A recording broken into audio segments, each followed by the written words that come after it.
Hello and welcome back to Deadline Day on Football Daily, our second stream of the day. Do go check out our first one this morning where we talked about some of the moves that could happen today. But now we are going to focus on the moves that have been done today. And there are a number to talk about. I've got Henry and Pat here with me. Lads, let's start with Pedro Porro to Spurs. Pat, this seemed like a move that was on and then off, and now it looks like it's actually done now. A loan with a €45 million obligation to buy in the summer. Thoughts? It's quite pricey, but he's a great age. It's an age where he can be a contributor for Conte now, but also be an important player for the club going forward. And if you want to get an attacking wing back, I mean, it's hard to imagine a guy who profiles better than this. If you look at all his attacking metrics, so expected assists, expected goals, dribbles completed, passes into the penalty area, chances created, everything is so high. The only area in which he doesn't really excel is defensively, but you would hope that that is a kind of team activity. And I think what Spurs have been missing at a lot of points this season, especially with Son really slowing down, is any pace at all. You know, Son can no longer run in behind the back line or isn't doing it regularly. Kulusevski would rather be playing the pass. Harry Kane, when we all think he's at his best, is when he's dropping deeper and providing for players and then maybe making a late burst into the box. So who is that guy who's stretching the back line? Because Ryan Sessegnon isn't fast. Emerson and Doherty aren't natural wing backs, really. Or Doherty is, but not the kind of flying wing back into the box necessarily. So they needed this player. And if this is the guy that Conte wants, he does have a very good track record of getting the best out of his signings. It's just a big commitment based on a future in which you play a back three, I suppose. But I like the player. I think he's got interesting tools. And I think that this is overall a smart move. It's a little bit expensive, but relative to other moves they've done in the past, maybe they got those a bit cheaply. So it all balances out. Fair enough. I mean, Henry, do you think this is the sort of move that puts Spurs in an advantageous position, rather, to get top four? Or do you think it's just a move that, keeps that team sort of chugging along? Do you think it's a game-changing signing?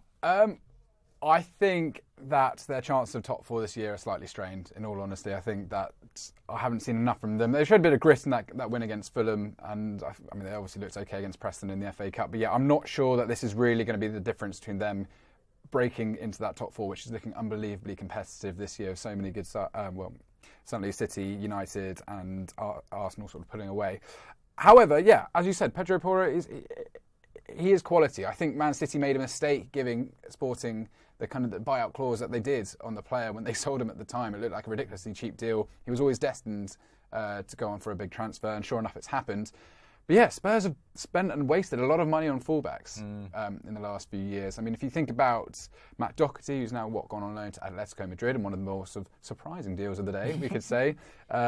Jed Spence going out to Rennes as well, and then Emerson Royale. I mean, between them, that's almost €100 million roughly spent on right backs.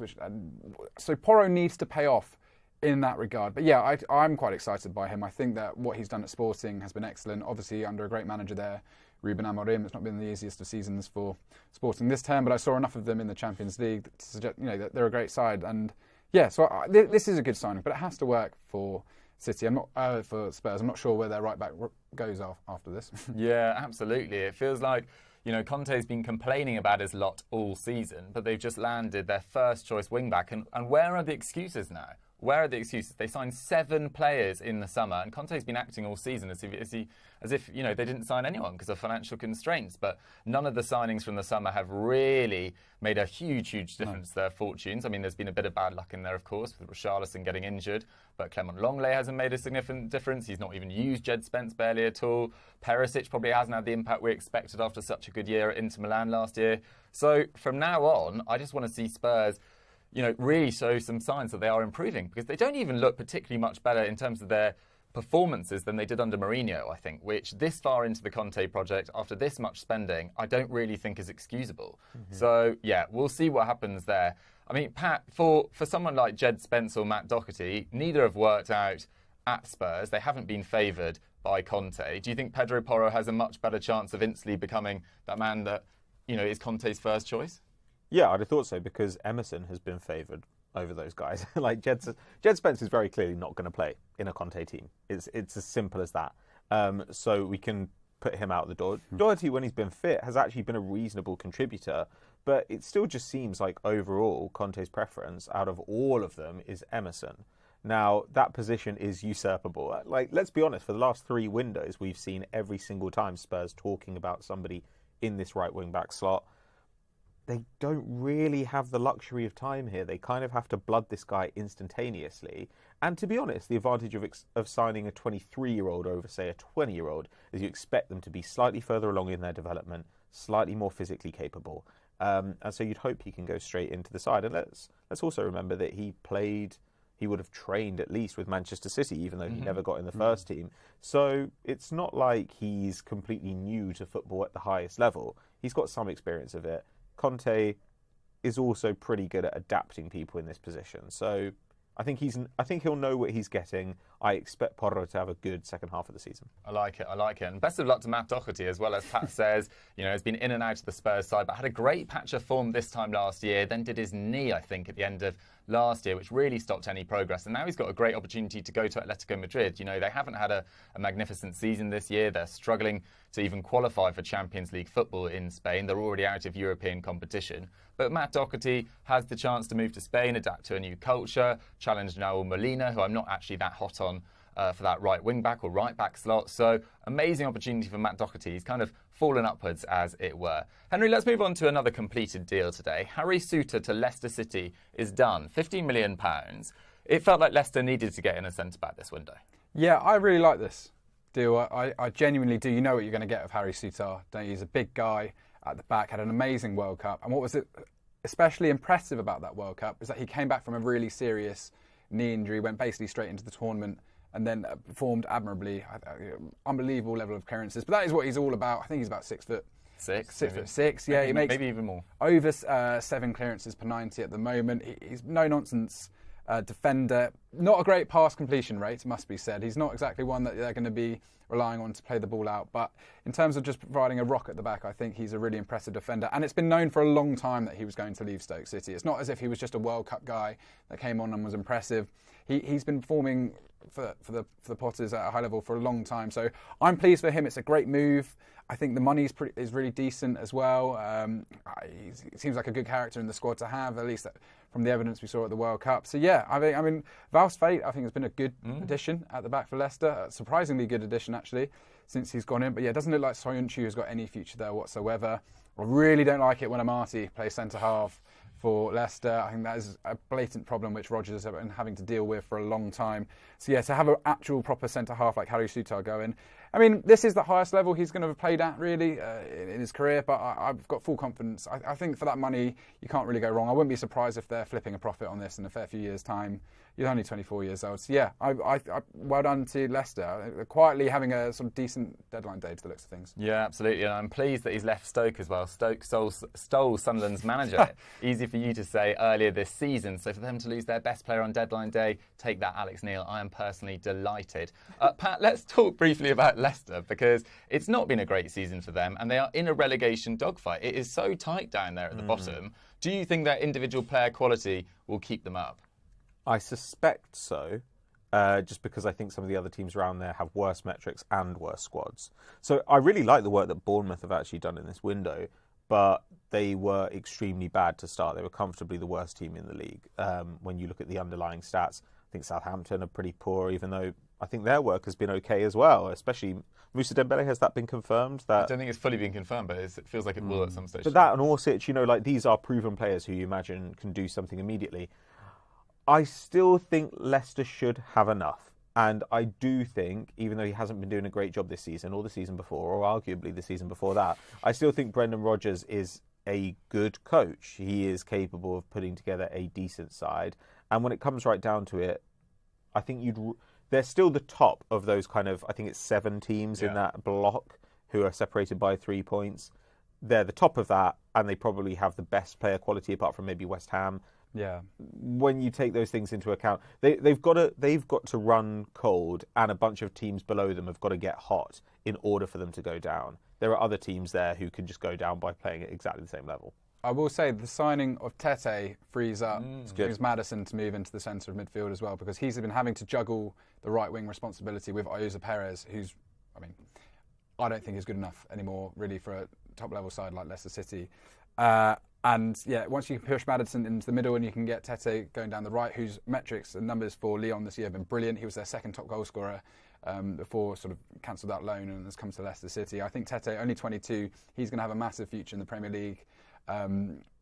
He's a very exciting guy, and I think that really solves one of the problems that Leicester have going forward. And I think Suter really shores them up at the back because they've been conceding way too much this year. And at least Amate now can maybe play more as a midfielder, which is where he's meant to be, alongside, sort of provide a block in front of Suter. But yeah, I think good moves all round. Yeah, Fox's fans can only pray that Amate goes back into midfield, I believe. But yeah, they were linked with Nico Gonzalez as well from Fiorentina earlier in the window. I think he's been quite inconsistent, to be honest, for Fiorentina. He doesn't have the best injury record as well. So Tete feels like a more sensible addition there. Let's move on to Kamaldeen Sulemana. Now, this is a player who's been highly talked about for a number of years.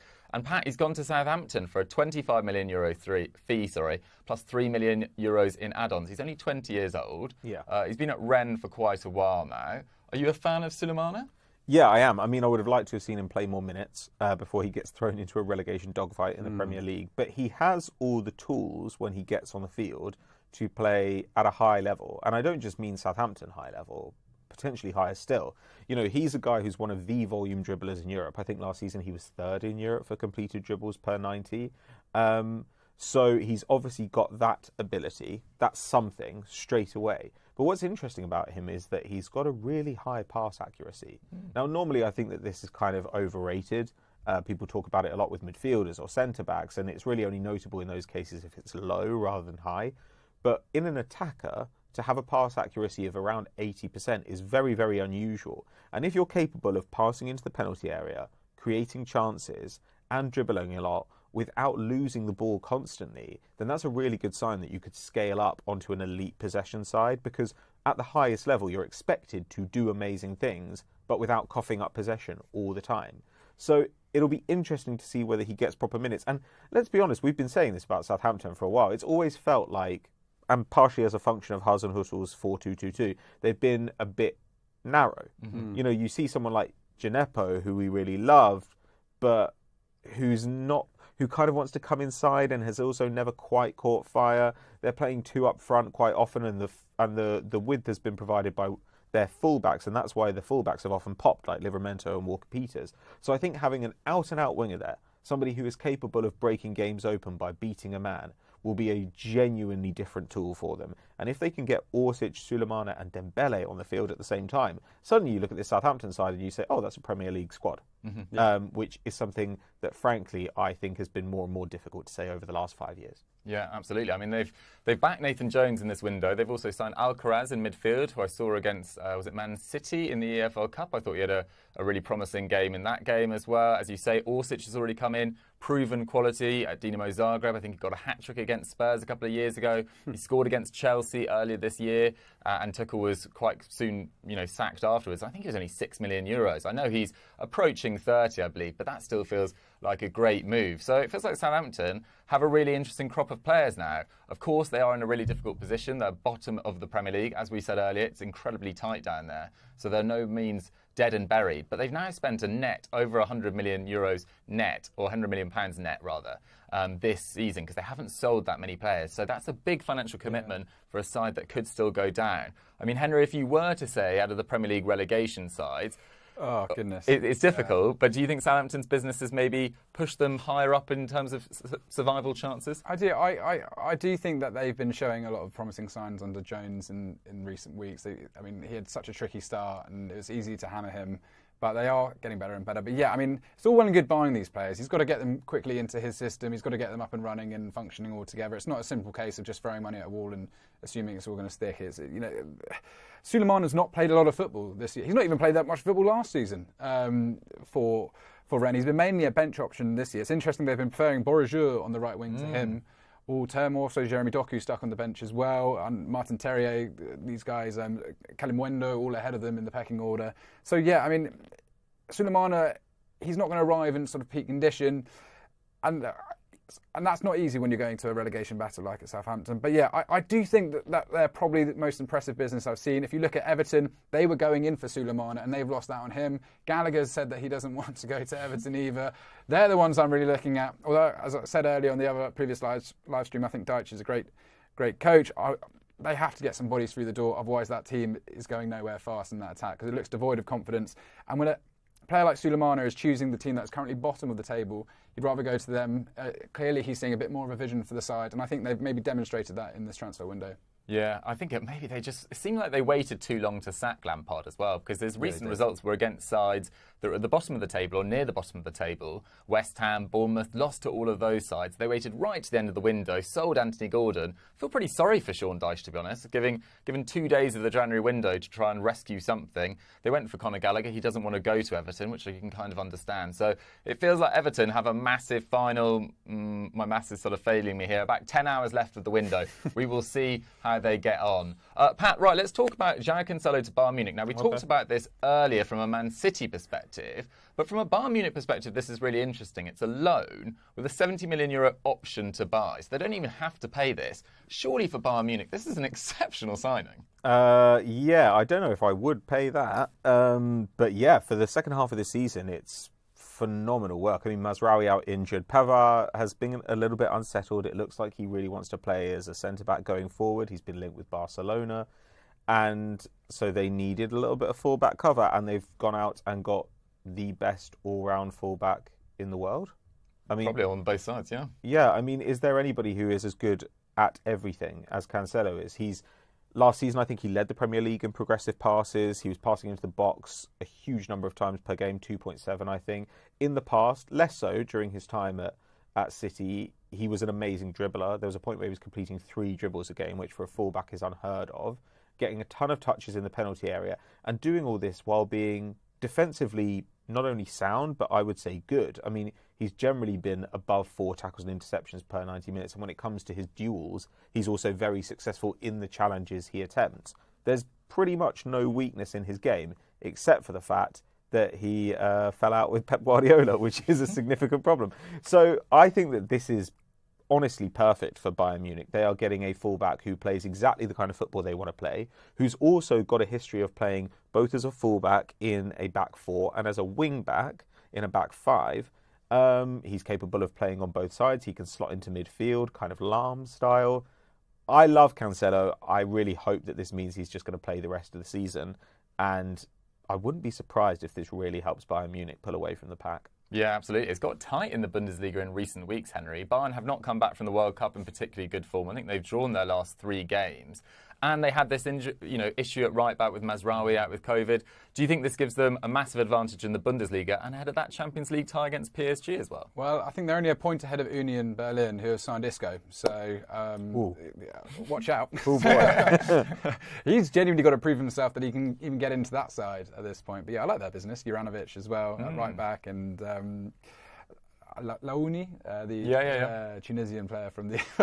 okay, getting the eyes. The midfielder. Slightly panicked there. But I think the pronunciation was pretty good. We'll brush past that one. But yeah, no, I do. Yeah, as Pat said, this is an elite signing. This is an elite signing. If you'd said to us at the start of the season, City will be letting go of Cancelo at the mid-state, I think you'd be rolling your eyes and saying that's not remotely possible. He has been... he was arguably the best right back best fullback in the world for a certain period of time. It just shows sort of how clinical Pep really is when it comes to his management of the players and his belief in sort of keeping harmony within the squad. But yeah, this could make a difference. Although they are showing weaknesses every single week at the moment, Bayern Munich. I think it's more of a fundamental problem rather than a quick fix to that Bayern Munich side. It'd be interesting to see if they lose Sabitzer, what that means for the midfield. Could Gravenberch get a bit more minutes, because I think there's clearly a few of the players are a bit disgruntled and not getting the opportunities that they want in that side.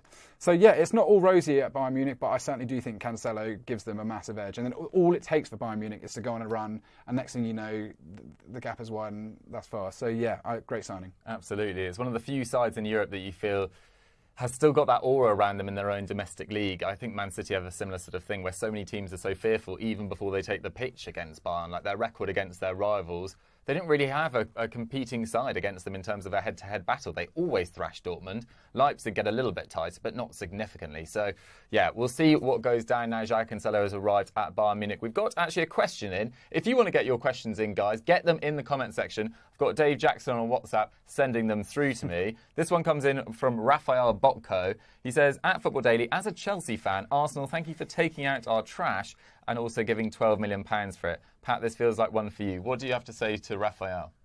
I mean, if we were taking out your trash, we'd take the whole club. I mean, let's be honest. And also, Aubameyang's there, so I mean, who's this really embarrassing for? Okay. If you don't want Jorginho there, then fine. But I mean, I'm pretty certain they tried to renew his contract a couple of times. It's just how it goes, I think. I think we need to accept at this point that there are players who can be good for a club in a particular role who may no longer fit the needs of another club in another role. Zinchenko might be an example of this. And that's completely fine. Mm-hmm. Jorginho is going to Arsenal to be a backup. That's okay. If Arsenal win the league, they won't care. If Arsenal don't win the league, they'll have bigger things to feel sad about than having bought a player from Chelsea. I understand that Chelsea have had to resign themselves to the fact they're not going to win anything this season, so they've resorted to saying that they've won the transfer window. Well, they're welcome to keep winning the transfer window, given that at the moment they're making lots of other clubs very, very rich without really making their team any better, it seems. So we'll see how that pans out. There we have it, Raphael. Take that. Put that in your pipe and smoke it. Love it. Okay, Henry, final one I wanted to talk about has been rumoured in the last few hours, come sort of out of left field. James Maddison being linked with a move to Man City. You're rolling your eyes at that slightly. What do you make of this? It's one for the summer, I think. Yeah, there's not a planet where Leicester are selling James Maddison at this point in the season. It's a classic one where he's worth more to them just to maintain their survival than he would be to cash in now. I mean, with what? 7 hours to go? 9 hours Everyone's to go? maths failing. 9.5, I think. Not a chance. Not a chance that this is happening. Sorry, we've been following the transfer since early doors. No, I mean, maybe in the summer, but I don't actually think he's the right player that they need. I think they're looking for a more versatile box-to-box midfielder, really. I hope Calvin Phillips gets a few more minutes, actually. In reality, should any players move or leave from in the midfield for Man City this term. But yeah, no, I don't think Maddison is the right fit for Manchester City at this point in time, when really it looks like Grealish is the successor to De Bruyne in terms of the creative midfielder role. I really don't see how Maddison fits into that. But yeah, I do hope at some point he gets a move. It's almost a shame he didn't get that move to Arsenal when it was sort of being mooted a few years ago. I think he would have been a great player there, but obviously Odegaard has sort of evolved into something far more important to that Arsenal side. So yeah, I hope he does get a move at some point. I just don't think it's to City. Yeah, fair enough. I mean, Pat, do you think central midfield will have to be somewhere where Man City target this summer if Bernardo Silva's future's uncertain, with Gundogan ageing out? And if so, would James Maddison be someone you look to fill that role? No. It's just not what I think they need in central midfield. I know they went and got Phillips in the summer, who's kind of meant to be Rodri's backup in that deep midfield position. But if the next position to be filled is Gundogan's position, I don't really understand why you'd get Maddison in. You need an intelligent kind of game runner there. Maddison's at his best when he's got freedom to pretty much do whatever he wants. There are too many players capable of doing that at Man City to have Maddison in there. It's just the wrong fit. He's more of an attacking midfielder. I think they need a relatively conventional central midfielder who's more kind of forward-thinking than some of the guys they've got at the moment. You know, so actually an Enzo Fernandez would make a lot of sense for them. I like it. I like it. There we have it. Late bid from Man City for Enzo Fernandez. Wouldn't that be hilarious? It's not happening. Guys, that's our take on all the completed deals so far this deadline day. Let us know what you guys thought of the stream and which moves you want to see happen before that deadline day slams shut. Thank you very much for watching. Stay tuned for our video coming out very, very soon on Man United's midfielder pursuit, and we'll catch you later. Goodbye.